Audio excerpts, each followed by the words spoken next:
Hello guys, আমি অয়ন। এতদিন video না দেওয়ার কারণে সবাইকে জানাচ্ছি সরি। ভিডিও না দেওয়ার কারণ হলো আমি মামার বাড়ি গিয়েছিলাম। আমি আর মা বেরিয়ে পড়েছিলাম মামার বাড়ি যাওয়ার উদ্দেশ্যে, কারণ ভাইফোঁটা নিতে হবে না। মামার বাড়িতে আসা মাত্রই আমি ভাইফোঁটা নিতে বসে যাই। ওটা দেওয়ার পর ওই প্রদীপে তাপ ফাপ দিতে হয়। ও না, প্রদীপের তাপ না দিয়ে আগেই মিষ্টি খাওয়াতে শুরু করে দেয়। কি বলবো, তো নাচর বান্দা। আমি বললাম যে না, আগে তাপ দে, তারপর আমি মিষ্টি খাবো।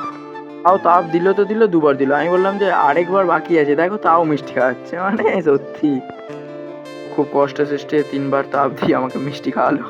বিকেলবেলা আমরা বেরিয়ে যাই সবাই মিলে ওই ঠাকুরের ভাসান দেখতে। ভাসান দেখতে এসেও কানের দুল দেখছে, মানে তাই জন্য মেয়েদেরকে নিয়ে বেরাতে নেই, কি বলবো।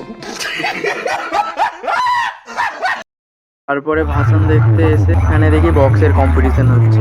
এখানে নাকি প্রত্যেক বছরই এরকম বক্সের কম্পিটিশন হয়। মানে কি বলবো, এত জোরে আওয়াজ, হৃৎপিণ্ড খুলে চলে আসবে। বক্সের সাউন্ডটা শোনো শুধু, দেখো। আজকের জন্য টাটা।